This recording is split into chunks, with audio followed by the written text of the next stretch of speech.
हा पुढचा प्रश्न आहे, प्रश्न 85वा. आगगाडीचे प्रवास भाडे 20% वाढविले. पुन्हा सलग 2 महिन्यात 10% आणि 25% वाढविले. दोन्हीही वाढवले. ठीक आहे. तर सुरुवातीच्या प्रवास भाड्यात एकूण किती टक्क्याने वाढ झाली असं विचारलेलं आहे. आता हा प्रश्न कसं सोडवायचा आहे? त्याच प्रकारे जो आपण वर सोडवला होता टक्क्यांनी. टक्के दिसले की त्याला डायरेक्ट फ्रॅक्शनमध्ये आणायचं, अपूर्णांकांमध्ये आणायचं.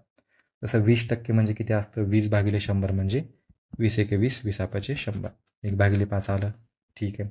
10% म्हणजे 1/10. त्याचप्रकारे 25% म्हणजे 1/4.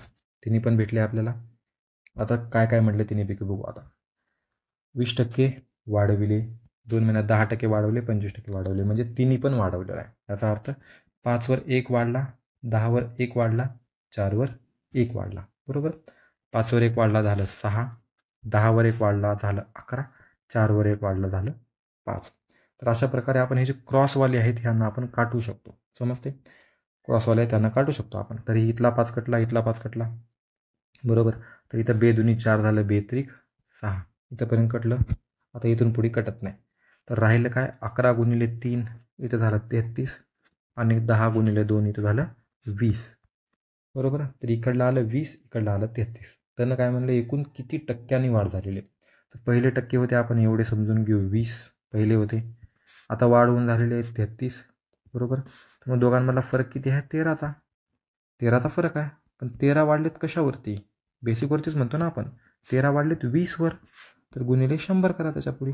तर 20 एक 20, 20 100. तर 13 एक 13, 13 65% वाढ झालेली आहे. दिसतं आपल्याला. बरोबर.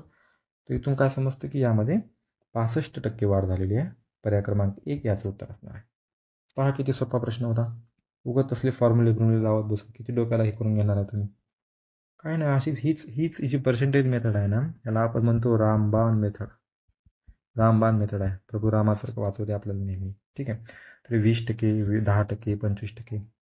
टक्के दिसले की त्याला डायरेक्ट फ्रॅक्शनमध्ये आणा तुम्ही. तुमचा अर्धा प्रश्न तिथंच सॉल्व्ह होतो. ठीक आहे. अशा प्रकारे तुम्ही हा प्रश्न एकदम सोप्या रीतीने सोडू शकत होता. याचं उत्तर येणार 1, 65.